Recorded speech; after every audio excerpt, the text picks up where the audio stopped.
1.21 gigawatts. Great God! Shall we play a game? Would you like a jelly baby? Engage auto systems. Aye. Engaged. Clear all moorings. Cleared, sir. 1/4 impulse power, 1/4 impulse. You know how to fly, don't you? No. Do you? You shall not pass! Before we get started, does anyone want to get out? Down here, it's our time. It's our time down here. The Force will be with you, always.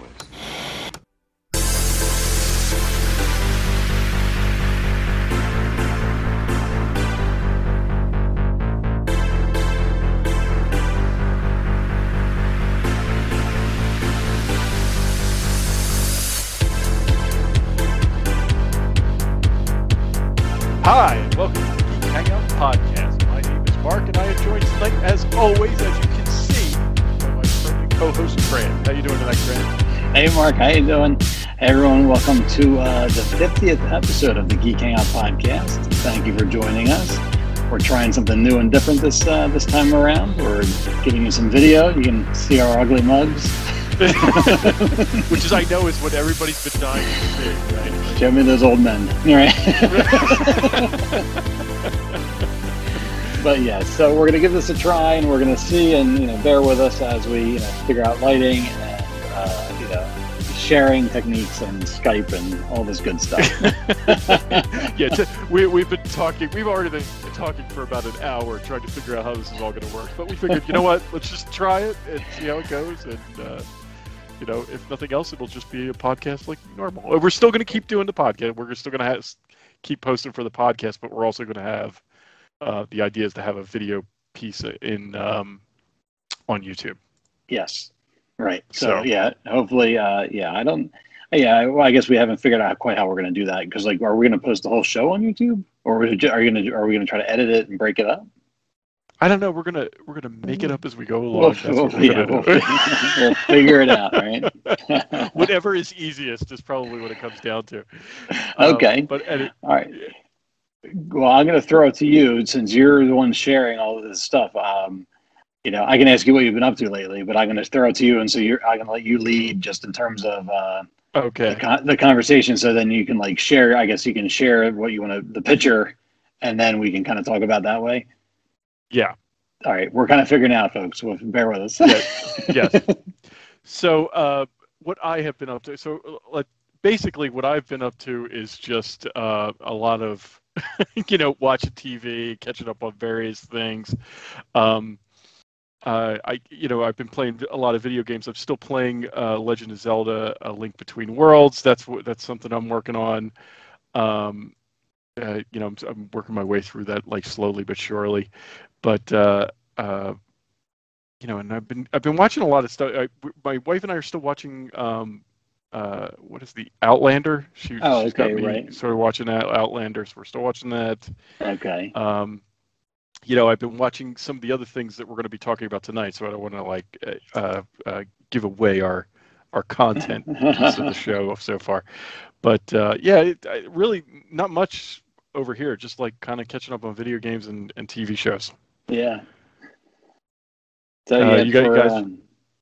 For us over here, we got our second shot the other day, so we're about 2 weeks away from being fully vaccinated, which is nice. They knocked us for a loop. Man, I felt like I was hungover all day Sunday. We got it on Saturday. I was like, man, I'm paying for this, and I didn't even get the drink, But Sunday was pretty rough. But over here, same thing. Just been catching up on a lot of the shows we're going to be talking about tonight, and really, that's about it. I was going to share just one thing I bought. So there's some guys out there that do, I talk about doing custom action figures and stuff like that. And I've made certain things here and there. But so there's guys out there that make there's other guys that customize, but there's a few guys that actually they have contacts with the factories over in China, and they actually have them made. And so this is one. I'm going to try to show it on my iPhone. I'm not quite sure. But it's a Rebel Fleet Trooper guy, and so this guy sculpted it, and he had it manufactured, and it's like for the most part, I mean, it's like a real. Pull it back a little. It's a little blurry. Pull it back a little. Yeah, there you go. You see That's it? good. So I mean, but it's like a real action figure. It like, you know, it feels like one of the action figures like this, you know, and it kind of, I'm not sure how good you guys can see it, but it really, like, if you put this next to the other ones, you wouldn't, like, somebody wouldn't know. They'd think it was part of the line. Yeah.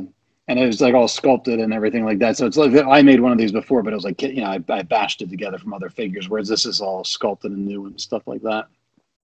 That's so I got really that. Interesting. Yeah, I got that one, and then where'd the other one go? Oh, I lost it. Oh, here he is. Yeah, I'm not showing you my desk full of crap. Right. But so then there's a sand trooper, and like Right. the pauldron sculpted on, and there's the gun, but like the backpack's on, and it's just all part of it. Oh, that's really cool. So, and what line is that? Oh, these are custom. These are from it's called Pro Custom Figures. That's his website. You can find him on Facebook, and that's his website. Okay. You know, and so yeah, they're pretty neat. And then I don't have the other ones here. There's another guy called Stan Solo. He has an Etsy shop, and I have a couple of his over on the wall. But I bought the white C-3PO from the Hoth base. He made one of those, and he made a black stormtrooper, and I bought one of those just to test them out and see. And I really like those too. Those feel really vintage. They, you know, the same thing. They feel like, you know, they could be part of the original line. Right. So, Right. Yeah. So that's just what I've been up to. I was just, you know, I was like, oh, you know what, I'm going to test these guys out and see. And I was really impressed with the final product. So that's really cool. You know, I was listening to one of the Rebel Force Radio episodes, and it was like a week or two ago. It was like 2 or 3 weeks ago. I don't remember exactly what, but they were talking to a guy who he was like part of. I think he worked for Hasbro at one point, and he's worked on Star Wars toys. And they were talking to him about, because those guys are always talking about like collecting and the challenges of collecting, and you know how there's like you can't get a lot of these figures now and that kind of stuff. Yeah. And they had a really good conversation, and this guy is like in the industry, so he sort of knows, you know, how things work. And what he was saying is part of the reason that the figures are so hard to come by now, right? Like because it's hard to get these things now. And he said part of the reason that that they're so hard to come by for collectors is that you know, he's like ultimately it was the death of retailers like Toys R Us and like big box toy stores like that has led to this, because you know like your Targets and your Walmarts, these sort of big box stores are not designed to sell figures to collectors, right? Like they have a certain defined number of you know units that they need to sell, and once those are sold, they're like, okay, that's enough. You know, they don't you know they don't like, you know, what he was saying is for those big box retailers, like what'll happen is they sell, you know, like based on pegs. So it's like if this peg holds this many figures and I sell 2 boxes worth of figures from that peg, then that peg did what he was supposed to do. And it's not that they're not set up to be like, oh, there's a high demand for this, I'm going to get more. It's, oh, we've sold what we were supposed to sell. We don't have to worry about getting stock until the next like cycle wave or whatever. Yeah. Right. Okay. And he's like, that's how they work. So he's like, but you know, your Toys R Us's and stuff, then, you know, for them it was, they wanted to keep it stocked all the time, so they kept ordering, right? Oh, that's interesting. Like, big box retailers don't do this. So I just thought that was really good insight. It was not something I really ever. I mean, I certainly noticed when you go into a Walmart or that there's they never have anything. No, you walk in, you're like, what? Yeah, it's empty. Right. You know, it's crazy. Right. And that's what it is. It's like, well, we've sold our quota of what we need to sell. Like we don't have to worry about it until next month or whatever it is. That's fascinating. You know. Yeah, isn't that interesting? I thought that you would think by now, and I guess it really has, that the online toy stores would have filled that vacuum, and they have to a degree. but it's not as instantaneous and as gratifying as like going to the store and finding those new figures. Because I know a lot of guys really, really like that. And Right. you know, I remember doing that years ago, and it was fun, and I did enjoy that. And then after a while, I just ran out of time, and then I would get so frustrated because like you could only go to so many stores with coming up empty, and you're like, you know, this is ridiculous. I'm just wasting my time, and you would just find yourself being angry for something that was supposed to, you know, be enjoyable. Right. Or when so- they were plentiful, it was like the thrill of the hunt when when the stuff was like plentiful. You're like, oh, you know, eventually I'll come across it, right? Right. It wasn't anymore. No, right. It wasn't like, you know, eventually one of the stores will have it, and now it's like, geez, I hope I can find it, you know. Right. You know, like, I mean, like I got, this is the Mandalorian. It's done in the retro style that Hasbro came out with this one. I gave him a different cape, but yeah. but now I've never seen those in the stores. I had to order them online. And I don't know if anybody, I know people have found them in the stores, but again, I think it's the same thing. It's like, oh, our peg did its job. I think it's, you know, we sold our 2 cases or whatever, and that's the end of it. So. Right. Yeah. I just thought that was interesting. Yeah, that is interesting. So, but anyway, yeah, that's all that's really been going on over here. Like I said, just catching up on shows and, you know, a little bit of toy action. Okay. Excellent. All right. Well, let's get into the show here. Like I guess the big news for this week at least is the Bad Batch, which came out on May the 4th. So it's been running for almost a month now, I guess. Yeah. Are we on? Was it episode 4 that just aired, or was it 3? I can't remember. It was episode 4. Okay. Oh, right, because they did 2 episodes, and then it's been 3 weeks since it came out. Right. Yeah. Okay. Yeah. Right. I remember. Yeah. Yeah. So, what do you think so far? So far, I really like it. I was really impressed with it. The first episode really set up the like sort of set the stage and the groundwork for the whole thing. And you know, just I don't know. I was waiting not to like it. I mean, you know, not for anything, but like again, Clone Wars. Like parts of it I liked, parts of it I didn't. It was very uneven to me. And I wasn't super impressed with the Bad Batch. I mean, it was okay, but I really ended up liking it. It you know, I like how they really tied it into Order 66 and really showed it from the different clones' perspective and then spoilers, I guess, but they tied it in with what's Karis. Caleb Dune? Is that, no, Caleb. Oh, geez, what am I trying to? The guy from Rebels. What's his name? Oh, did you pick? Yeah. It's Kanan. Kanan, right? Whatever his name was, I forget what his name was before it was Kanan. But it's like Caleb Dune. Something like that. Yeah. Right.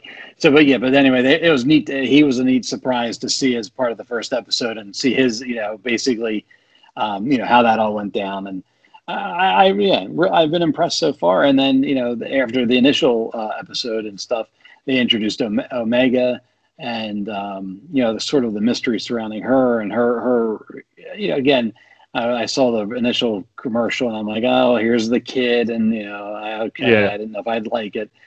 But I find myself enjoying her and the mystery around her and just like her fresh set of eyes that she's brought to the outside world. So I've really been enjoying it. I've really been looking forward to it. So how about you? What do you think?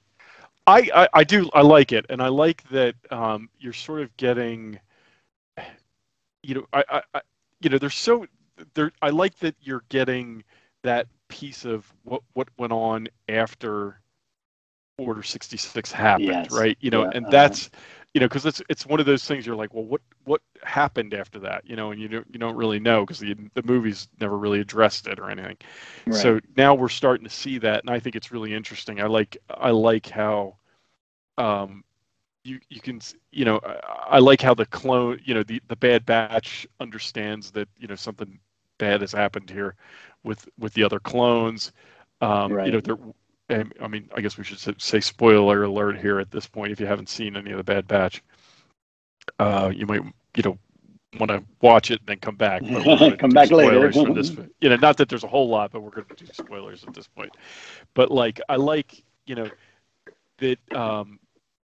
Who's the what's his name? The main guy, Hunter. No, the guy that.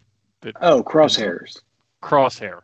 So Crosshair ends up like being susceptible to the Order 630 to the chip or whatever. For whatever reason, his chip is fully functional or whatever, right? Right. Yeah. So he ends up being, sort of like he ends up leaving the group, right? Like he's almost becoming like a nemesis for them. Yeah. Like an enemy. And I really like that dynamic. I like, because one of the problems I think one of the problems with like Clone Wars and all that kind of stuff that I had personally is that,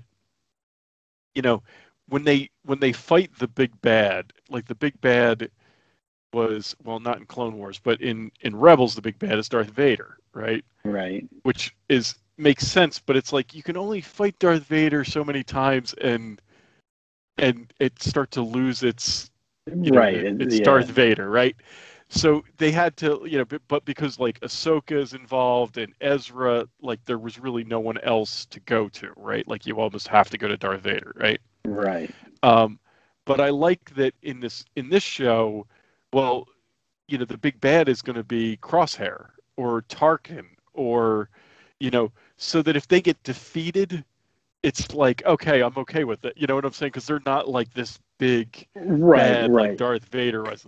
Like you can't defeat Darth Vader and not like undermine the character, right? So right, yeah.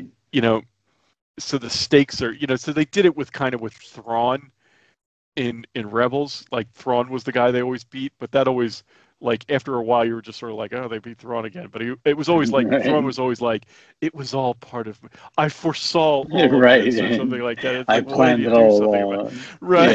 Yeah.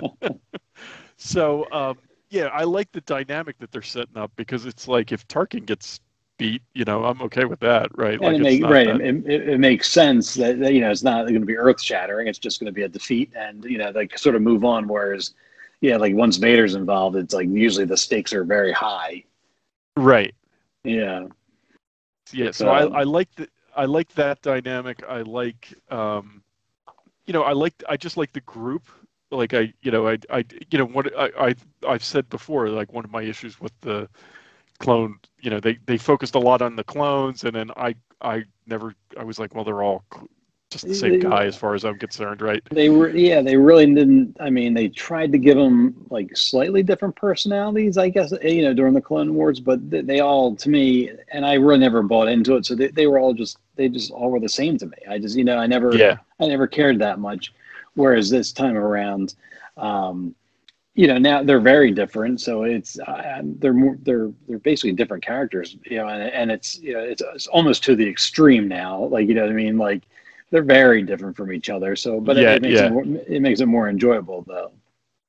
Yeah, and I like being able to like differentiate them. Right. When one of those shows up, I know who it is. It's not I'm never like, who is this? What character is that? Yeah.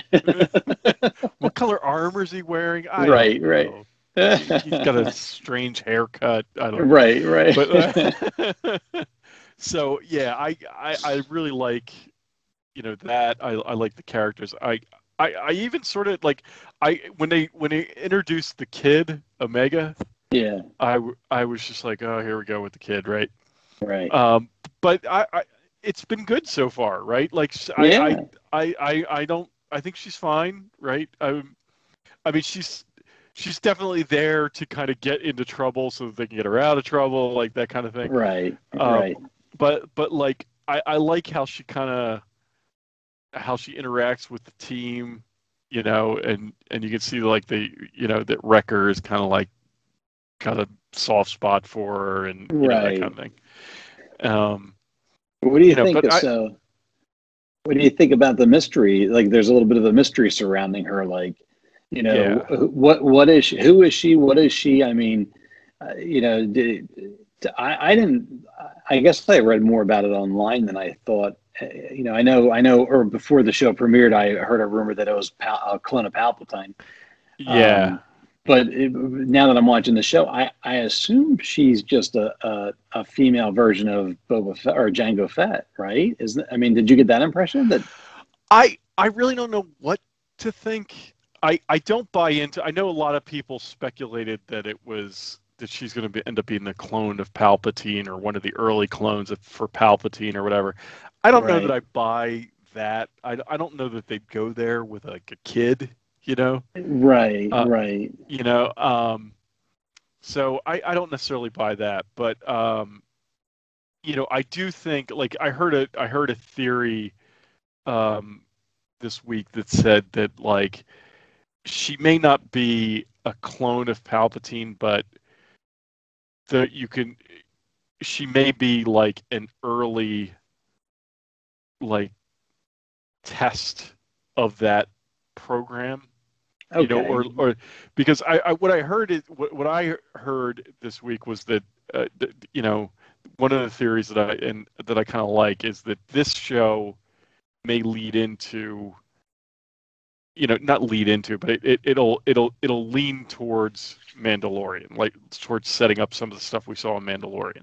Okay. And so I think that theory was that what you see them doing with Grogu, and when they go to the Imperial base in the Mandalorian, and there's like those Snoke clones floating around in there. Yeah, right. That she may have something to do with what is going on there. Oh, that's interesting. I could see that's what that. I heard, and I kind of like that theory. I don't know if that's where it'll go, but I was like, yeah, that would be cool. That would be, it would like lead into why they wanted Grogu, like maybe we don't get why they wanted Grogu in the Mandalorian. Maybe we get it in the Bad Batch. What know what I'm saying? You're right. So, you find out they're trying to, basically make clones that can basically make clones with midichlorians. Right. That's what the gist you got from the Mandalorian. You kind of thought that anyway. So maybe, right, like you said, this is an early attempt on that or something like that. Yeah, I don't know. It'll be interesting. Yeah, I didn't know though. I mean, I just off the bat. I mean, I guess she has blonde hair, so technically she is different. But I was assuming she was. Oh, there you go. I was assuming she is. We got to talking, and I forgot. I was like, oh yeah, we're supposed to be doing this. Sorry. Yeah, but I guess I initially thought she was supposed to be, a clone of Jango Fett that just happened to be a girl. But now that the shows are going on a little bit more, I'm like, well, maybe she isn't. And then you think about it, she has blonde hair, and that's like should be, I guess, a pretty big clue that she's not Jango Fett. Right. Or both. But now, that was the thing. So in the most recent episode, Fennec, what's her last name? Fennec Shand, right? So she was there, and it was neat to see her in the Bad Batch, and she was after Omega, and then but at the end you find out that somebody had hired her to go after her, right? And everyone's like, well, who could that be? Who do we think that might be? And someone online again, somebody was theorizing that maybe it was Boba Fett. Like a younger Boba Fett was like, I want her. She, could it be my his sister, or could it be, some sort of connection to him? So I thought that was could be a neat tie-in. I don't know. There's a lot of different ways it can go. So, but it has me interested, and and it's enjoyable. It's not. I don't know. I feel like I'm kind of bashing the Clone Wars, but sometimes I used to watch those episodes, and it was like, all right, I'm watching this because I want to know more about the world and how things fit together, more so than I actually care about the characters. Right. Whereas, sorry about that. I don't know if anybody can hear that, but I might just sold stuff on eBay. Did you hear like cha-ching and all that? That's what I get for recording on my iPhone. I lost my train of thought. Oh no, yeah. So anyway, right. But you're right, Clone Wars. It was always more interested in the world of Star Wars than it was the actual stories. Whereas this, I'm actually interested in both. I'm enjoying the stories, but and how it fits into the larger world. It's all good.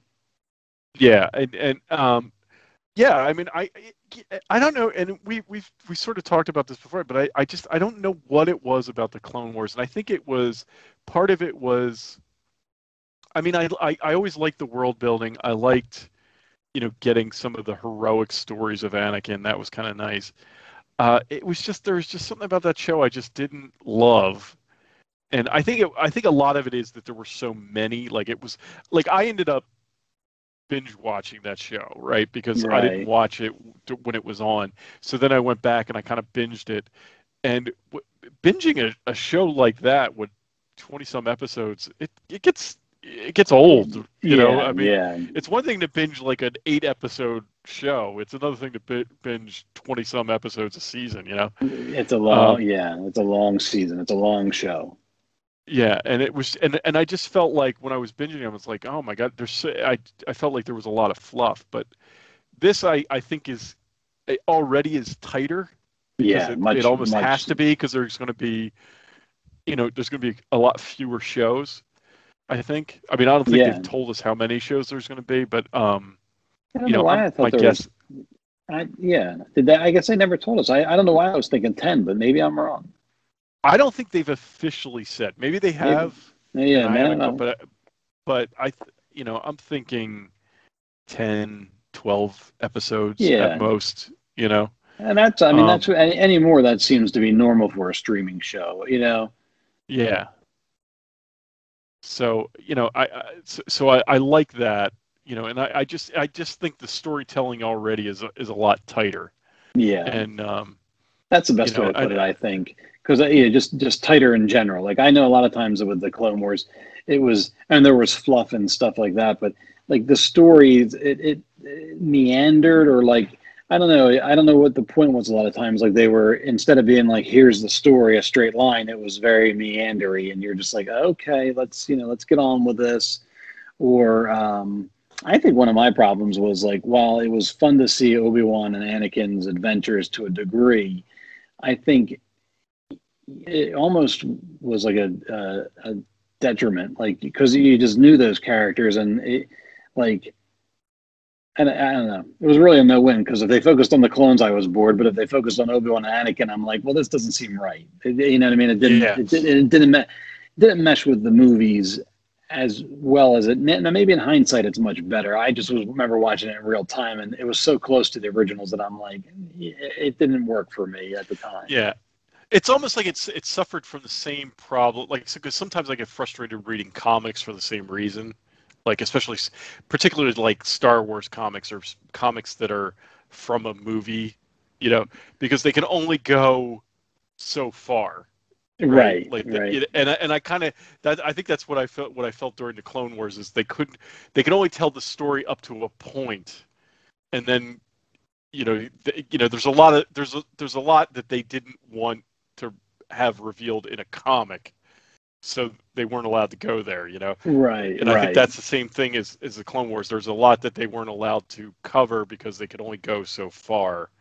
And then they wanted to deal with other stuff in movies or books or whatever else, Yeah, right. They're limiting themselves to that era and nothing else, right? Which was hard. But like this is sort of completely open because these are characters that are not dealt with in any of the films or anywhere else. Well, So they can kind of, and I think that's the genius of it. And I think maybe that's something they discovered when they did with the success of The Mandalorian. Is, I mean, yeah, sure, they brought in Boba Fett eventually and all that, but they did it, and it's a brand new character. And, if you do it right, the fans are going to be there and they're going to want to support the new character, versus like bringing in an old character. And everybody has so many preconceived notions about, right. That I don't know, even like matter of fact, yeah. What was today? Yesterday was I think the anniversary of the Solo movie. I think it was the Really? Third or fourth anniversary. I can't remember when it came out, but anyway, every year when the anniversary of the movie's around, there's a make Solo 2 happen, and there's people that want to see the sequel to that. And while I would certainly like to see a sequel to it, I always think of that it's I think one of the hurdles of that movie was everybody knows Han Solo so well that to see him brought to the screen by a different actor and to see how these things in your mind, you've always had different ways of it happening. And we've said that before, and then they're showing you, oh, here's how it happened. There's there's a little bit too much going on there. There's too much to overcome. Whereas, you could have told a much a different story, and with new characters, basically. Yeah. So what I've seen so far, I really like. I'm curious about the mystery. I want to know what this, what Omega is all about. Yeah. I'm excited to see who. Like, I think we're going to see a lot of. We are going to see characters we know. I'm sure we're going to see Rex at some point. Yeah, I'm sure. They mentioned him, but they didn't show him. Right. Yes, and, right. They need to see him. Yeah. There was one character. I mean, Saw Gerrera has already been in it. We saw him. Yeah, right. But apparently the clone that they talked to in that episode, I didn't get that he was in a Clone Wars episode. Yes, and I when they were meeting with him, I was like vaguely, I'm like, wait a minute. I'm like, I think I remember it was very, very vague when I was watching. Yeah, I vaguely remember the episode. Yeah, but then I watched like an Easter egg video after that, and I'm like, oh, that was okay. That was my memory. I did remember, Okay, all right. But because apparently, I guess in the previous Clone Wars episodes that clone was in, his wife and kids were in there also, but the kids were much younger. And so it all made sense and tied together, which is fun. I think that's pretty neat. Yeah. Good. Yeah, and I liked seeing Saw again. It's kind of funny. Like every time you see Saw, he's a little more messed up. Like he's got a bigger, his scars are bigger. He's got another piece of armor or something like that. Right, so. This poor guy. Right, but so actually that should be like a funny running joke, basically. So by the time you get to Rogue One, it'd be like, oh my God, what happened to this guy? Yeah. One of the things I wanted to say about the Bad Batch, just in general, is it feels like a much more expensive show to me.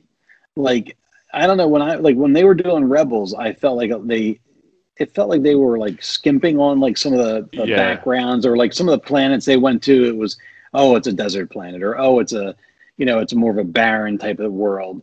And this, in this last episode, they were in that city, and there was all kinds of like buildings and the various different characters, and all the the different signage, and there was just a lot of stuff that it was very. I don't know. I don't know if the budget is that much more for the show, or if they had all these assets left over from the original Clone Wars series, because the style is more reminiscent of that. I don't know, but I like it. I'm glad they're able to do it. Yeah, I think Clone Wars was not a cheap. Because Clone Wars was sort of conceived and paid for by that was still George, right? Yeah. And I think George was. I think they sunk quite a bit of money into Clone Wars, and I do like. I always sort of liked the animation of Clone Wars. But I do agree with you. Like Rebels just seemed, and they definitely went a different direction, and I think it was for budget reasons. The animation was not nearly as, I think the animation we're seeing, and I don't know how they do it, but I think it's significantly more complex than normal animation, and that's what makes it expensive.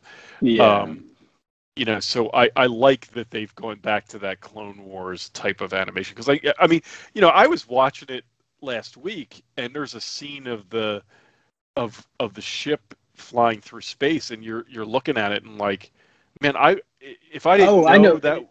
You know what I'm saying? Like, if I didn't know that was animation, I would think it was a model. It's so funny you say that, because it's the Bad Batch, their shuttle, right? Yeah, right. Yeah, exact thing. That thing was flying by, and I'm like, this could be out of one of the movies. The animation is that good. It could literally be in one of the movies, and you wouldn't realize until the characters step out. Until they landed. Or whatever. Yeah. So and I forget what it was. It was just a scene of the shuttle flying through space, and I was like, wow, that is a really impressive shot. Yeah, right. Yeah, that's funny. I know. I don't know. You could get into the technical things, but I don't know if with Rebels, that was right after Disney bought Lucasfilm. So I don't know if that was like Disney coming in and saying like, oh, we got to do this, quick and cheap, or you know what I mean? Like, Yeah. And this is no slight against Rebels, because I really actually enjoyed the show a lot. But it's like, was it more like that, or was it, like, I don't know. I think Disney came in after Disney bought Lucasfilm. I think Disney wanted to get away from the Clone Wars era entirely. Like they wanted to get away from the prequels, right? Yeah, right. Because at the time, prequels were not well thought of, and they were like, we're going to put that behind us, and we're not going to deal with prequels. So my understanding, and I don't know, but my understanding is that Clone Wars was sort of abruptly shut down, right? Like, and that's why we got that extra season a couple of years ago, right? Right. Or actually, it was right when Disney Plus started, because those were episodes that were conceived, but they never had time to do them before they were like, okay, yeah, we're going to shut this down. And if you remember, even before that on Netflix, there was they released Disney owned it, but they released like the lost missions. I forget what they called it. They branded it something, but they were episodes that were basically in the can that they had to cancel it. Right. I think they were like mostly complete, but they needed to finish them up. But those were episodes that were mostly complete, but they were allowed to finish. Right. And then they were successful enough that and there was this there's a lot of fans of Clone Wars. Like there's people who really like I'm not one of those people. I mean, I don't dislike the show, but I don't love it, right? But there are huge fans of Clone Wars, and I guess when they released that Lost Mission series and it was really popular, that's what kind of led them to say, all right, well, we're going to do that final season of Clone Wars. And then I think that was really successful, and then that's what led to the Bad Batch here, because those these guys were in the final season. Right. Yeah. I mean, it was almost like a backdoor type of pilot. You know what I mean? Like but that's cool though. I mean, I'm glad they were able to. I'm glad that we got that last season of Clone Wars, because that was really good in terms, especially to be able to see how it all ended was the fans they deserve that. They were over that, I think. Yeah, and again, I really enjoyed. It was tight storytelling. Yeah, it was because it had to be, because there was only 8 episodes or something like that. So they had to tell the story and get it out there. Yeah, So, I mean, I'm really curious to see where this goes. I'm excited about. I like it more than I thought I did. Exactly. That way. Like I was not expecting to like it as much as I did, because I actually didn't even watch it right off the bat. I was like, I'll get around to it. and then I watched it. I think I do what you do. I was watching it while I was working out. Right. And after I saw the first 2 episodes, I was like, you know what? I want to see where this is going. So now I'm watching it like Fridays. Right. When I go down on the elliptical, it's usually posted like Friday morning. Friday morning. Yeah, that's what I do too. But it's been really good. I'm very happy with it. So hopefully we get some more of it and just continue the world building. So yeah. I don't know. You got anything else? Well, do we want to talk about since we're talking about Bad Batch, we want to talk about Dave Filoni's sort of promotion that happened a year ago, but they're just announcing now, or that sort of thing. So apparently he got promoted to senior creative director or executive or something like that. Yeah. I don't even remember what his actual title is, but whatever it was, it happened like a year ago. But Lucasfilm finally updated their website this past week, I want to say. So anyway, so now he's he's a senior executive of some sort in terms of creativity, which is wonderful. I mean, that's great.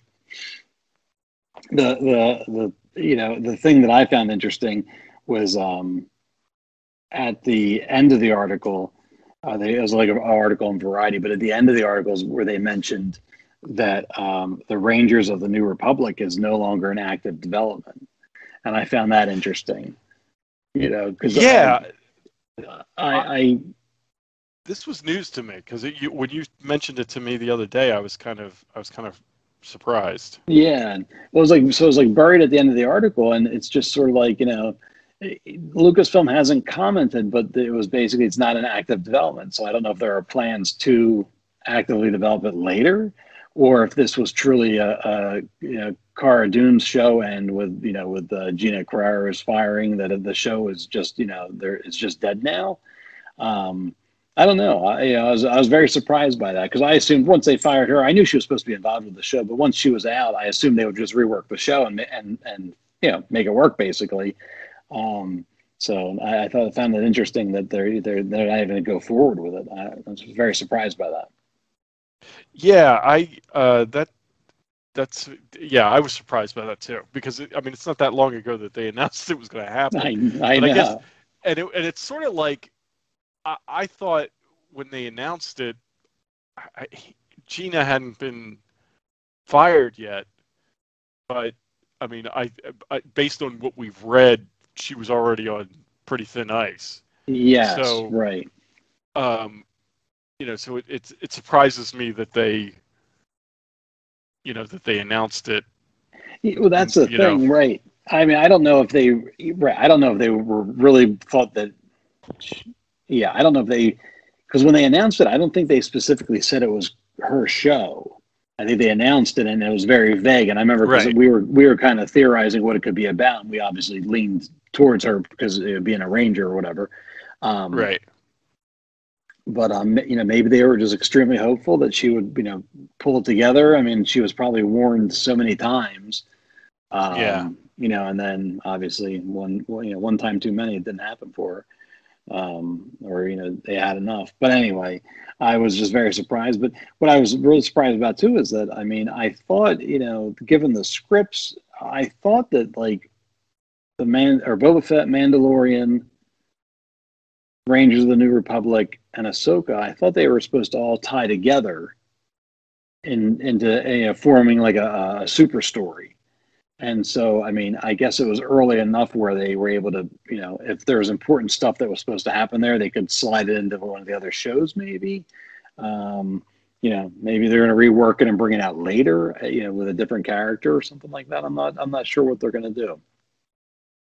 It just, it just seems like you're going to announce a TV show. I don't know. I imagine there's like scripts and everything written. I don't know. I'm surprised. They could have easily, not for anything, but they could easily, if Grief Karga was in there, they could have easily just had him have another bounty hunter kind of show up, and not for anything, but I think you could easily replace her character with somebody else. The character was cool. I liked her, but you could bring somebody else in too. Right. Well, that's kind of where right, and that's kind of where I'm at. I think. It's not. I liked Cara Dune. I thought she was a great character in that show, but it's not like she was so critical to what was going on that you couldn't, just swap her out with somebody else and be fine. Right. Yeah, I know. It's right. Literally in that show. Other than the Mandalorian, well, Baby Yoda, but like they're the only two that matter. Everybody else is, everybody else is expendable, really. And the first season we lost, IG-11 and Quill. Right, exactly. Right, and exactly, and it was fine. Like I was kind of like, oh, that's a bummer, but life went on, and right. Like I think it was more, and frankly, I think I like those two more than I like Cara Dune. So I know. I really like. Yeah, I did too. I really liked IG-11. It was really mad that he went I know. I was like, because they introduced him, and I was like, he's such a cool character. You're gonna get rid of him now? Yeah, like this guy's a badass. I really like him. And Quill though, he was so cool. But whatever. Hey, they'll figure it out. I trust them. Right. So, but anyway, back to good for Dave Filoni. Yeah, I always butcher his last name. Filoni, yes, good for Dave Filoni. I'm glad to see him. He got a promotion at some point, And it's nice to see that he's more involved in everything. So that's always good. I mean, he's definitely proven himself that, he not only does he know Star Wars, but I think he knows what George was thinking. You see that especially during that Mandalorian, the making of show. I mean, some of the stuff he came out with, like the gems, and you're just like, oh, like I never, like the whole thing with Anakin, and like Qui-Gon was the father figure that Anakin was supposed to have, basically, and he got killed, and that sort of, like that whole thing, you're just like, what? Like it was just a little gem of knowledge that sort of made you look at everything so differently. So I'm glad he's involved. I'm glad he's around for the long haul. I want Dave Filoni to do a class on Star Wars, like an online class. Yeah, right. I would just love to, like, he used to be on Rebel Force Radio a lot, like, or not a lot, but they would have him on usually after the end of the Clone Wars season. They would bring him on and he would talk, and the guy is just fascinating to listen to. I could just sit there and listen to him talk about Star Wars for hours. He's just he's got so many. And it's like he said, he was taught at the feet of Lucas, like that would Lucas sort of gave him everything. Right. So imparted all the knowledge on him, Yeah, so it's good, and it's kind of neat to see him grow. And I don't know if it's just from just maturing himself or being around Favreau and learning from him, but like you see him like with a Bad Batch now. I mean, it's like moving at a swifter pace, and it's more concise, and I don't know, again, that could be a style choice, that could be a bunch of different things, but whatever it is, I mean, I like it. I'm glad it's nice to see. It looks like the guy's growing, and so it'll be neat to see that, and his work on the Ahsoka show and other stuff coming forward. I think it'll be really cool. Yeah, definitely. So the only other the only other bit of Star Wars news is that I have is I've been reading this Darth Vader comic, Marvel comic.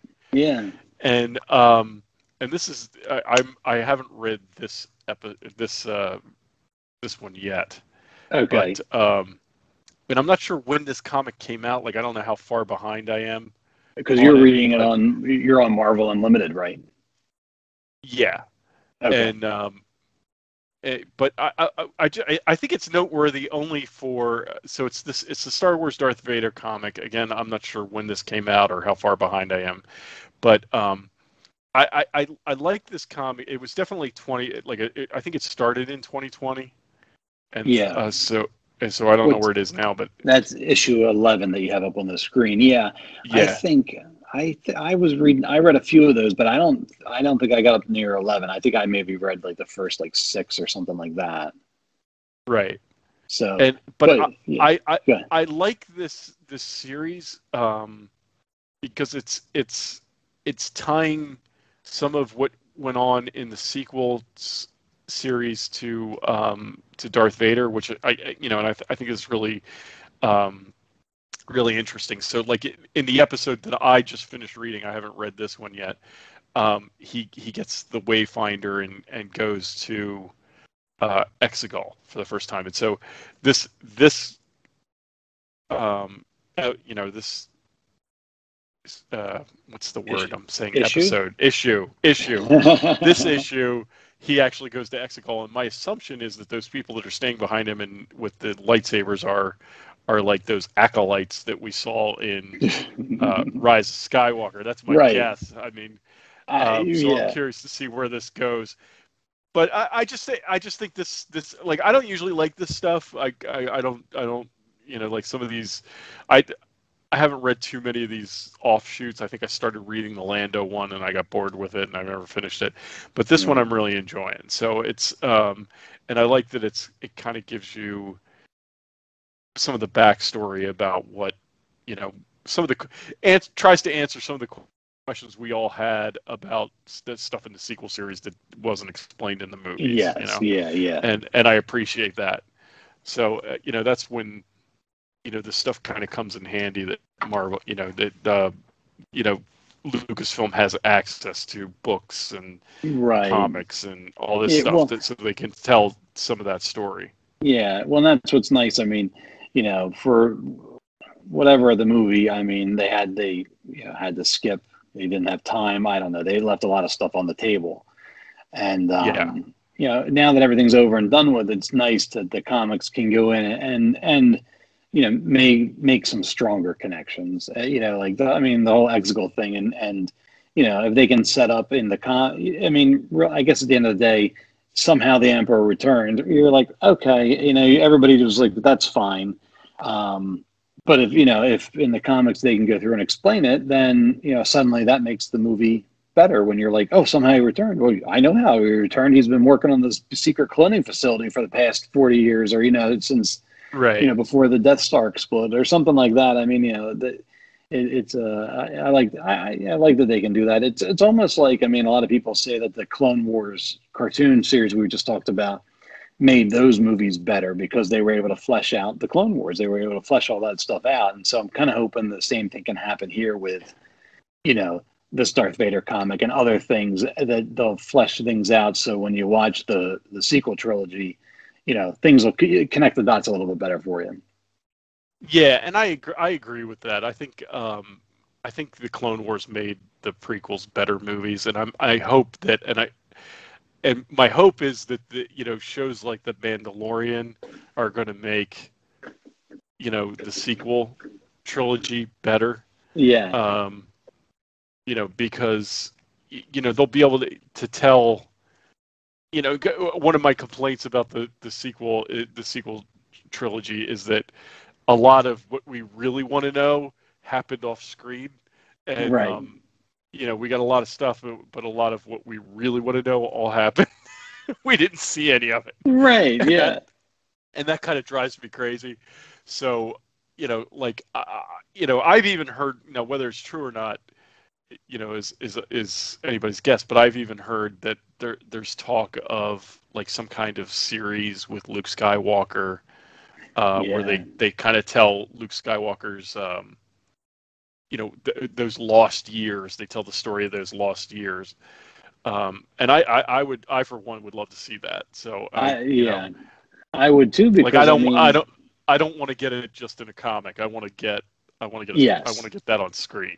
Well, right at this point, there's no reason for it to just be a comic. I mean, they have the capabilities and they have the streaming service. Like, do it. Let's go. I think I would really enjoy something like that. I mean, whether it's CG or whether they bring in Sebastian Stan, because everyone says he looks like Mark Hamill so much at that age, or there's so many different things you can do. But yeah, I would totally support a Luke Skywalker series, just to even if it's just him. It doesn't even have to get into the nitty gritty of Luke going into hiding, or even Ben Solo doesn't even have to show up yet. It could just be like that. Basically the part of the story that's it's pleasant, maybe you could say, or him starting his Jedi Academy, and all the things that you wanted to see. You wanted to see all that stuff, and then maybe you can see the failure. Maybe you can see what happens to Grogu. Right. Maybe that's something that happens. I mean, I don't know. There's a lot of material there that's just there, and I would, I'd hate to see them. No disrespect to comics or the novels or anything like that, but I'd hate to see them waste that story on one of those mediums when it could much better be told on television or even in film. I mean, at this point, the TV's the way to go. I mean, they could easily do that during in a TV show. Right. Yeah. So, So anyway, but that was the only thing I wanted to mention about the Darth Vader comic, because it's. I'm glad they're tying it together. I would have preferred to see it in a film, but if this is the way I got to get it, that's fine. I will say that there's been a few Darth Vader series, and they've all been. I think this might be the third one that's called Darth Vader. Yeah, and from what I remember, they were all like. There's always been a Vader comic, and they keep kind of restarting it, and it's in a different era.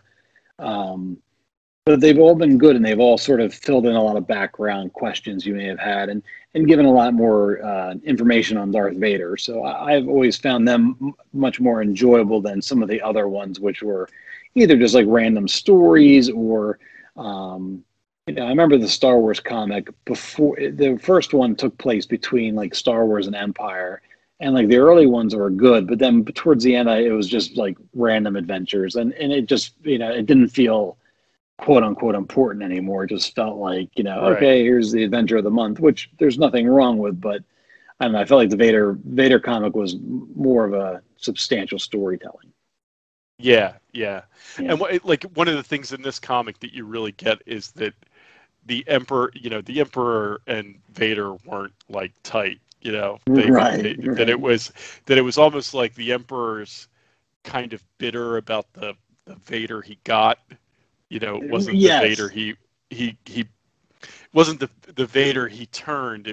But he ends up with this.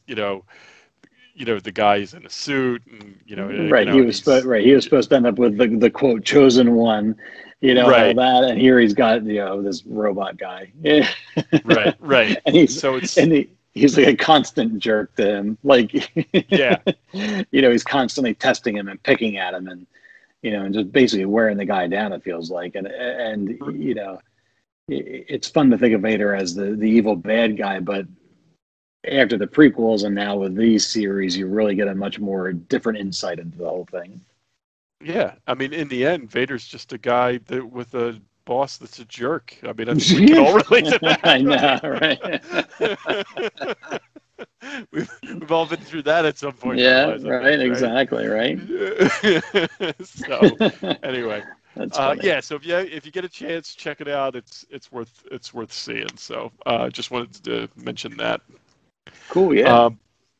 All right, so you want to move on to into Marvel news? Yeah, let's. We might as well do that. What do you have up first? All right, so let's do if I can get it to come over. There it is. Okay. We're gonna do the Eternals. All right.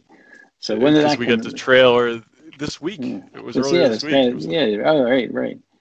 So there we go. So for those listening, we're playing it on the screen now, but yeah. So this was interesting. What did you It's think our first real. Go ahead. Go ahead. I was going to say. Well, I was going to ask you what you thought. So go ahead. Well, it's like our first real glimpse of this movie because we really haven't gotten anything up to this point, right? Right. I have to say the trailer is not fantastic. Right. I appreciate seeing. I'm glad we got it. I'm glad we got to see more from the movie. Or what this, but it doesn't really. It still doesn't. We still don't really know anything about it. Right. The trailer doesn't tell you anything about what the story is really. Yeah. And so that kind of makes me a little nervous, right? It's almost like, well, what are they? Now, I think that we almost said the same thing about the Shang-Chi trailer. Right. When it came out, like that, it was sort of like, I mean, it was cool. I mean, there's all these visuals and everything, but they didn't really tell you much. And I kind of feel like the same with this one, Yes. So I kind of had the same thoughts, and especially comparing this to Shang-Chi, it's they're not telling you much, but then I'm like, well, maybe that's the point. Or is it more of like these initial trailers are like introductions? Is it more just like, hey, here's this trailer, make everybody aware of it, and kind of basically leave them wanting more, and then the next trailer may come out and give you some more answers and give you more action or give you more direction. Right. I don't know though, because I thought the exact same thing. I'm like, well, the premise is interesting, and everything, it looks kind of neat and stuff, but I don't know. And now that's at the end of the trailer, they make a joke about, now that Captain Rogers and Iron Man are gone, who's going to lead the Avengers? And I don't even know the one character's name, but he's like, oh, I can lead them, and everybody laughs at him. Right. But they're firmly setting it into, into the Marvel universe and into the time, letting everybody know exactly when it is, which is now, which is current. Yeah, and so I thought that was really. I thought that was the guy that was walking around. That wasn't Wong, was it? No, the end? no, not but Wong? but I thought the same thing. I'm like, I did. I thought I'm like, is that is that Wong? And then it's a different actor as far as I know. And then I just was like, wow, that was like a strange casting choice to pick someone that looked that similar to Wong. I mean, yeah. Yeah. All right. Yeah. I wasn't sure when I saw it. I kept looking. I was like, and you only see him for a few seconds, and Yeah, it I wasn't was like, is that him? yeah. I don't know. No, Because he even had like a almost. I mean, like you said, it was quick, but he almost had like a robe on or something. Like it even looked like Wong's outfit. Right. Yeah, but no. As far as I know, I mean, unless it's a surprise, but I've never heard those two being connected before. Like Wong. Okay. As far as I know, Wong has nothing to do with the Eternals. Okay. All right. Yeah. I mean, I guess I appreciated seeing everybody in their costumes, Yeah. just sort of get an eye, like you tells a little bit of the backstory of the Eternals, and you get introduced to everybody, but I was just like, I would have give me a little bit of the story so I know we still don't know what this movie's all about. Yeah. And I've actually, you mentioned earlier, I have Marvel Unlimited, I signed up for that again. And I went back and I started reading some Eternals comics because I'm totally unfamiliar with them. Oh, okay. So now that I've been reading some of those comics, I'm like, oh, I think I know who some of these people are, Oh, okay, right. Because they really don't even give any names. I don't think. No. Yeah. The only thing I read is like I don't really know anything about them. Like I said, I think at least before all this, I'm pretty sure I thought Thanos was an Eternal. But none of these people look they all look human, so I'm not sure. I mean, Thanos was purple, so I'm not sure about that. I really thought that they would sort of tie the Eternals into Thanos as like a link just for the general audience to sort of be like, hey, here, you wonder where Thanos came from. Well, here's the rest of his crew. Or, I mean, I know they're not bad guys. Right. But, here's his family, or something along those lines.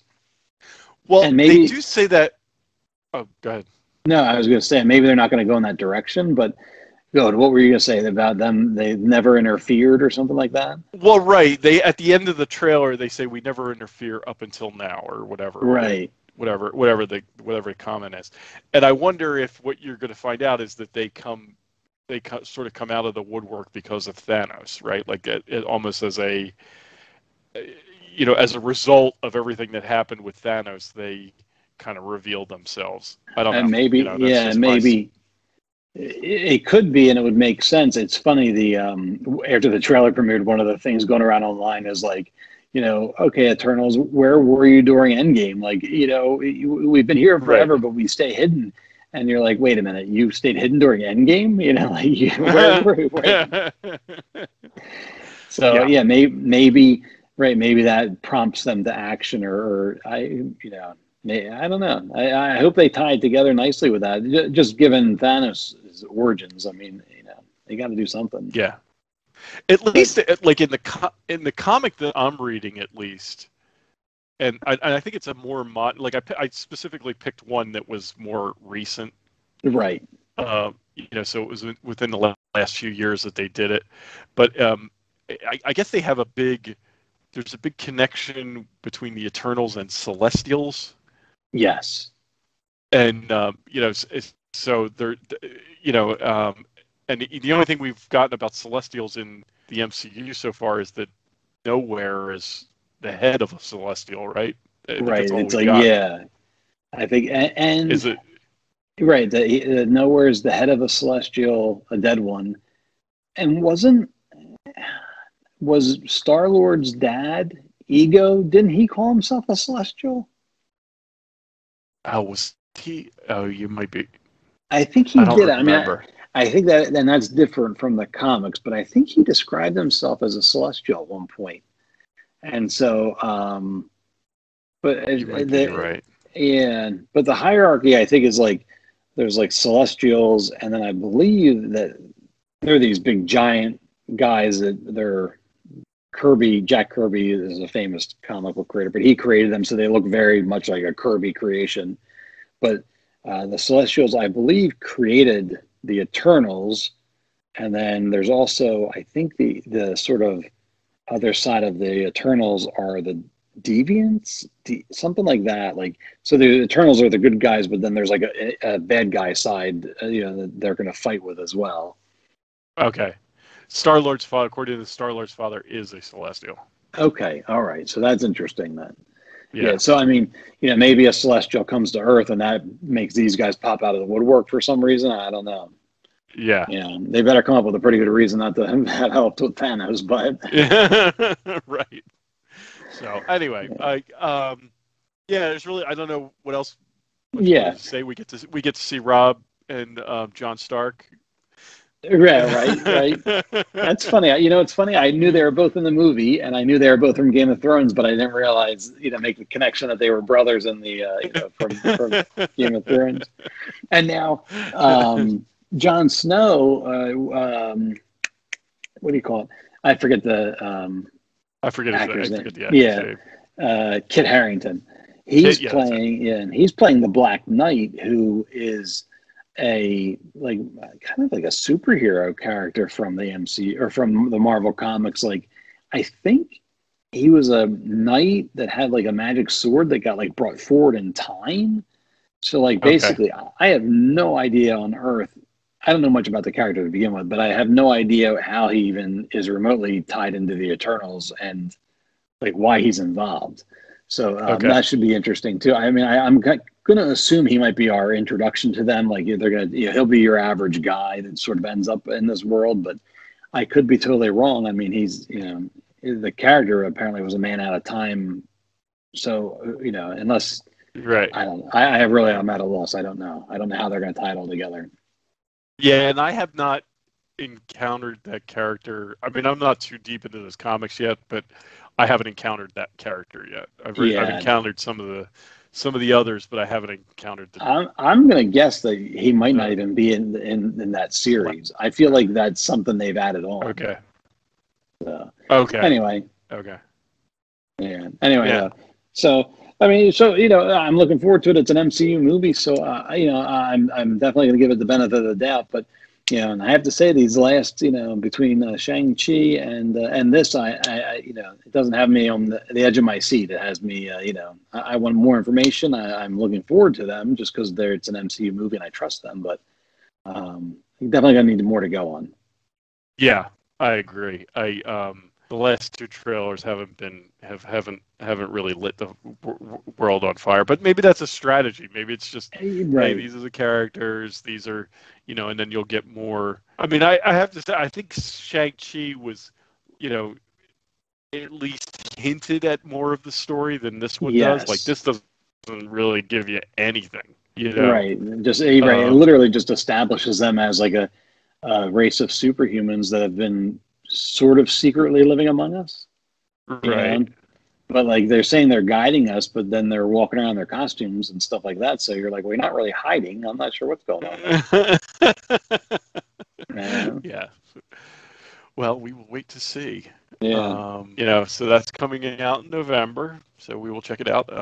I hope to be back in theaters by then. Good Lord. Yeah, I definitely think seems so like by then. Things are getting back to normal. So I think. I think by what is it? Black Widow's July 9th. I mean, I think. Yeah. I'll be. My vaccination will be fully. I'll be fully vaccinated by then. So I think I would feel comfortable going to a movie then. If I'm vaccinated. Did your guys get your guys get vaccination shots yet? Oh, my son is first shot. My daughter is. She has not gotten hers. But she's too young, probably, right? Yeah, she's. They just turned 10. Okay. Yeah. So both of my girls got it, and they're due for their second one, so they'll be vaccinated by then too. So as long as we're all vaccinated, and I would still go in and I'd probably still wear my mask just to I tell you what, to be perfectly honest, I think I'm going to keep wearing my mask inside anyway, just from a sick standpoint. I mean, they were saying the levels like the flu this year was like, so low just because everybody was masked up and actually taking the precautions. I'm like, you know what? I really don't care. I think I'll wear a mask I'd rather than getting sick. So yeah, I think I'm going to wear on planes from now on. Oh, definitely. Because that's always I've always been a little concerned about that even before all this. Yeah, I used to remember when I was traveling a lot, I would always take. Oh, what was the stuff we used to take? Airborne. Like Airborne, and there's some other thing they used to take. Yeah. He always used to take this stuff. This should help you not get sick. Okay, give me that. Yeah. Anyway, so I guess next for MCU, we have Loki, right? Yeah, I mean, and we didn't really get a whole lot with Loki. There's like a new. There was like a little trailer for Loki. It's kind of funny. It's called Miss Minutes. Yeah. and so the trailer's kind of funny. It starts out with it's real short. It's only a. Yeah, there she is. It's like a little cartoon clock talking to Loki, like as he's being like, I guess, what do you call it? Processed by the time variance. And he gets beat up in this trailer quite a bit. Yeah. But this was good. This is what we were just talking tonight, and this is the first time we had saw it. And it looked. I'm really looking forward to the show. This looks fun. It looks funny, which I'm always like that. But I mean, it looks clever. Like I think it's going to be interesting and worthy of Loki the character. I'm really looking forward to seeing him play the character again. I mean, he's just so good. Yes, It's like it's a shit. Like I was one of the I was so upset when Loki sort of like dies in the MCU because he's such a great character. He's an interesting character. He's fun. I mean, he's like the bad guy you sort of. He's a bad guy, but you sort of like him anyway. Right. You love to hate him, or you know what I mean. I don't really even hate him. You know what I mean. He's just I like him. He's a good bad guy. So this will be neat to see. And I mean, I love time travel. And I love the idea of the time variance and all that stuff. And it's funny in there it's almost like they show the timeline with all these splits in it in the trailer, and there it is. And they're basically he's like basically you've caused a lot of problems. So they almost catch him, I guess, after he's had his fun. Like he must go. I'm guessing he must have some fun with the Tesseract before they get him. Right. So I kind of wonder if, based on that and the multiple timelines and him jumping around, I almost wonder if he's gonna run into Captain America in some point. And by Captain America I mean Steve Rogers. Right. I don't know if they'd be able to keep that a secret. But, if Steve's going back fixing the timeline and Loki's jumping around messing it up, I almost wonder if they would cross paths somewhere. Right. That would be cool. That would be cool. I know there's a rumor that Chris Evans is doing something with Marvel, and there was a rumor that he was something with Steve Rogers again. So I don't know. I don't want to take anything away from Sam Wilson, as Captain America. Because I really like that in that direction, but it would be pretty neat to see them stumble into each other somehow, or I don't know. Absolutely.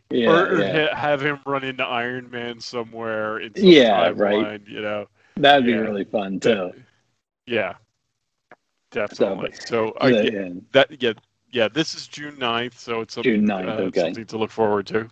Oh, good. Yeah, just a couple weeks away then. Good. Yeah. That's right. Because it's going to be it's May 25th right now. I know, right? I know.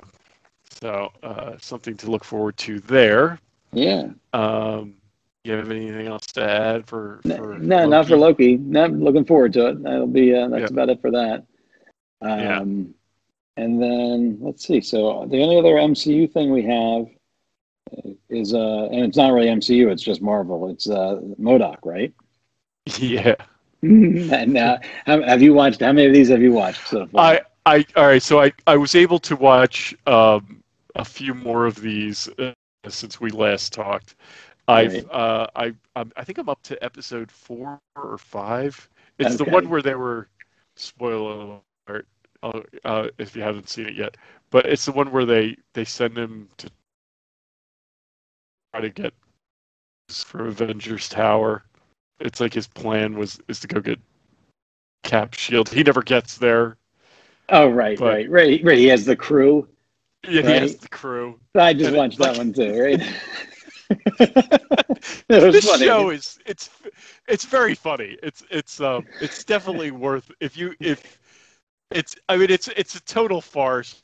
I mean, they're just making fun of MODOK and everything, but it's like there's a lot of references and like little I don't know, I don't even know if I'd call them Easter eggs, but there's a lot of like references to the MCU and that kind of thing. So yeah.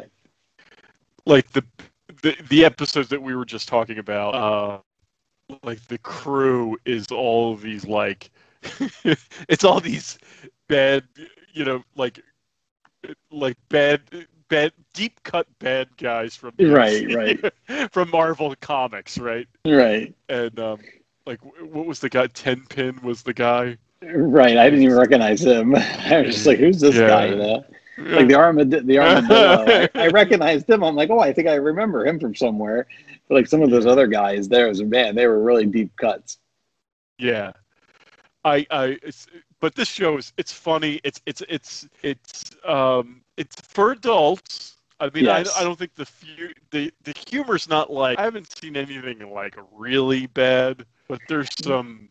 No, I don't think cursing. There's some, right? They curse a few times. They, there's a few. Like it's not anything awful, but it's no. I mean, I would really. They say it's rated mature, but I mean, what? Probably like PG, like a hard PG-13, maybe. I mean, yeah. I don't think there's anything too bad. I mean, did they drop F-bombs? I don't think I. No, they don't even do that. But I don't think so. I mean, there's a little cursing, but it's not anything over the top. It's just, I guess it's more like it's animated, so I guess they just want you to know, like, it's really not for your little kid, right? Like, if you have young kids, it's maybe not humor you want them to see, but it's like my son is 13. I'd be fine with him watching this, Right. Yeah, because they just showed something, it's like head explode and blood and stuff like that. So right. I could be right. Well, because it's especially if it was on Disney Plus, I could easily see people being like, "Oh, it's a Marvel cartoon," and you know what I mean. So it makes sense why they put it on Hulu. And why they went this direction, but it is really funny. I mean, I've been getting a big kick out of it. It's light. It's it's nothing crazy, but it's funny, and he's just like such a sad big-headed man. It's just really funny. It's and like like I love that AIM gets taken over by basically like Amazon, right? Or Google. It's Google. Right. And I mean, they don't call them Google. There's something else, but basically they get taken over by Google, and then he's got to report to this guy. It's just really funny. His kids are funny. Right. He ends up getting divorced. I know, right? Or they're separated or something, and it's just that's funny. Right. So. Yeah, it is. Yeah, I'm watching. We're playing the trailer over and over again, but I'm just watching. Like he fights Iron Man. He just like starts like sassing him. The first episode he manages to steal Iron Man's boot, and he's like all excited that he got his boot. Right. And then there's like a super adaptoid. The super adaptoid is just, he's funny, like, That's They- When he like- turned into a car and they stole him. Yeah. So yeah, it's definitely worth watching. It's just like light humor, and they dropped the whole season. I thought they were gonna I did too. release it Yeah. one at a time, but I was kind of surprised when I went in there the other day and they're all out there. Yeah, The I whole was surprised season's by out that there. too. Yeah, I forget. I think there's 8 of them or 12 of them. I can't remember. I think there's 12. Yeah. Okay. Yeah, but it's So- really good. I would really recommend it if it's for a good laugh. It's especially if you're a fan of all this Marvel, all the superhero Marvel stuff and everything. So Yeah, and Patton Oswalt. He's does a trip. the voice of MODOK, and he's great. So yeah, yeah, so definitely check it out if you have it. If you're looking for some stupid humor, check it out. exactly right. Yeah, I didn't realize till the credits, but the guys that do Robot Chicken are involved. This is their studios okay. involved in making it. Which once you see it and once you realize it, you're like, yes, that makes perfect sense. But it's enjoyable. So Yeah. So anyway, so that's that. And then do you have anything? I had one more thing. you I got wanted to talk. So we have we got some more announcements. We know that Avengers Campus is coming to Disneyland or California Adventure, right. and so we got some more announcements about Avengers Campus, and it's opening on July 4th. It is on so the that's- 4th of July. Yeah. Oh. Or I'm sorry, June 4th. My Even bad. earlier. Oh, that's okay. Yeah, just a few days. So Yeah. it's supposedly, like I heard today, that it's open for it's going to be opening for cast member previews if it's not already. So they're not letting regular people in, but if you're a cast member, you can go in and like check out. They have I think they have probably some of the rides running, and Right. you can get food and all that kind of stuff. And I'm just going to share. This is credit to Disney Food Blog. I'm going to use their photos, but this is kind of what it looks like. That's they reskinned. This is the Tower of Terror that they reskinned to Guardians of the Galaxy. They did that a few years ago. Right. But yeah, this is kind of some of the things to look at. And this is, I'll show you a picture of what the campus actually looks like if I can find it on my computer here. Mhm. Well, this is neat, yeah.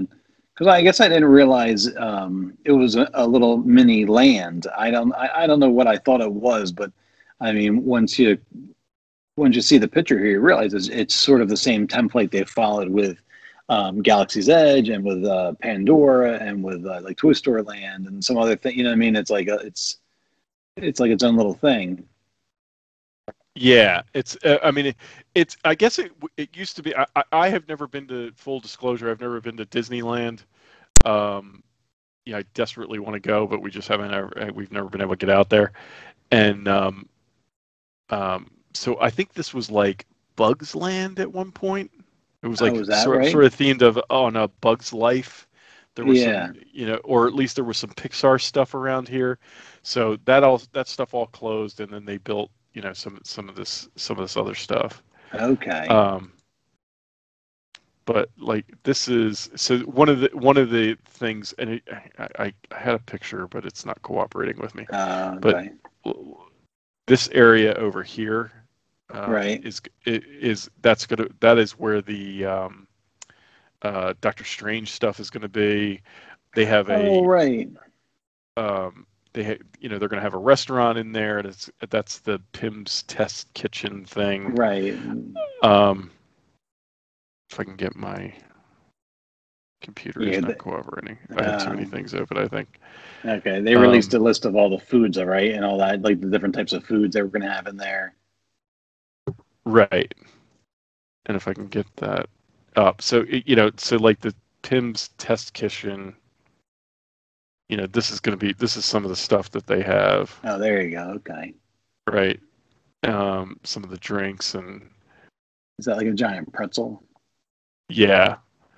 Okay. And they have is open. But yeah, so there's a bunch of like so there's like a chicken sandwich where the piece of chicken is really big and the bun's kind of small. 'Cause it's Okay, right. that kind of stuff. Yeah, but this is opening on June 4th, so that's kind of exciting. And I had something now that one of the things that I thought was interesting is that there's this Spider-Man ride that they've developed where it's like a shooter, and you're in a car, and I guess you're shooting at things in the car and helping Spider-Man or something like that. And one of the things that they're going to have like wearable technology that you can buy separately, wear on the ride, and it'll give you an advantage, right? And then I guess they're going to tally scores at the end or something like that. And what's funny, one of the things they have is an Iron Man repulsor that you can kind of wear on your arm. And what's interesting is, and I had a picture of it, but I can't get it to open right now. But it's basically if you ever saw this Disney Playmation stuff, this came out several years ago. Like it kind of came out at the time of around the time of Age of Ultron. Right. And these all came out, and my son was really into these. Essentially, it looks exactly like this. They basically, it seems like they took the toy, repurposed it for this ride. The toys didn't do great, but it's like they took the model of this thing, repurposed it for the ride, and and now they're gonna use the molds for this, and charge you whatever they're going to charge you. Right, double what it was. Right. Yeah, but what's funny, like I think the starter pack for these things were like, not that they were cheap then, but like the starter pack was like $80, and you got this plus you got some other stuff. Oh, okay.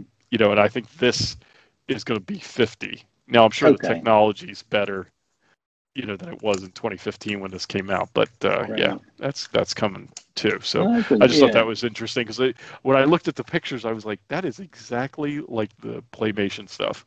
Right. You're like, I recognize that. Yeah. Yeah. Here, wait. Now all of a sudden my computer's cooperating. Okay. Came back to life. Nope. Maybe. Nope. Maybe not. Nope. Not cooperating.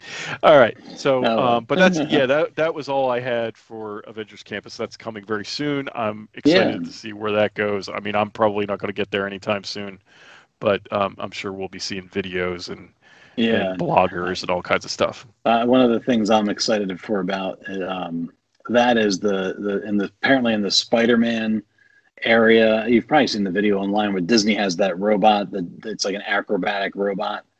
And they can basically fling it on like a catapult thing, and then it goes in the air and does these like flips. And when they were testing it, they showed a video, and I remember thinking like, that looks an awful lot like Spider-Man, like this is how it would move. And so everyone's assuming that this will be part of the Spider-Man ride in some capacity, whether it's going to be outside and they're just going to be throwing this robot around, or if it's going to be inside and part of the ride somehow. But so I'm excited to see how they do that. That seems really neat to me. Yeah, I mean. Yeah, I finally got this thing working. So this is what you can buy, and I think they somewhere in here that this is just right off the Disney Parks blog. This is some of the stuff you can buy, but you can see that this thing looks almost exactly like the Playmation. Yeah. It's that, like, here's the thing that makes it larger, and that's right there, right here. So it's just when I looked at these things, I was like, oh my god, it's like exactly the same thing. But you're also going to be able to buy these like spider bots. I think they're the things you're shooting. I think they're the things you're shooting at. I could be wrong. I think they are, but then I think you can buy your own too. Oh right, yeah, you said that, right? Yeah, so it's sort of like built. Yeah, you get like different. Yeah, they're pretty cool looking. And you can get this thing. Oh, all right. So it's like a build. It's kind of like a build a droid, but you're probably not building it as much as you're just buying it, I guess. Yeah, that's pretty neat though. That's a neat design. I like the looks of that. Yeah, and there's like a web shooter.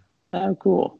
It looks like it's sort of similar to the repulsor. So anyway, I just thought this stuff was kind of cool, and worth talking about. Like I said, I'm probably not getting there anytime in the near future, but I hope, I'm sure as soon as this place opens, it's going to be flooded with YouTube videos, so we'll share those. I'm sure, right? But yeah, cool stuff. Yeah, that looks cool. That should be fun to see. I'm looking forward to that. Yeah. So that's all I've got. Do you have anything else you want to talk about tonight? No, I guess that's about it. What is it here? Yeah, that'll do. Okay.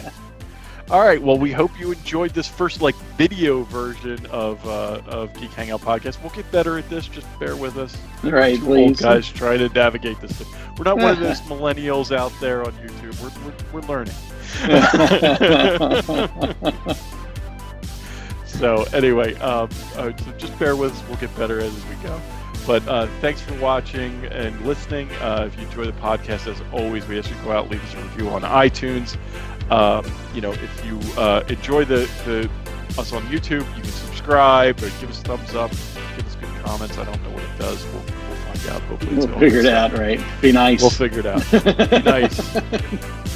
It's our inaugural episode, so bear with us. All right, gang. Thanks for listening and watching, and we will talk to you next time. Good night, everybody. Good night, everyone. Thanks for listening. Thanks for watching.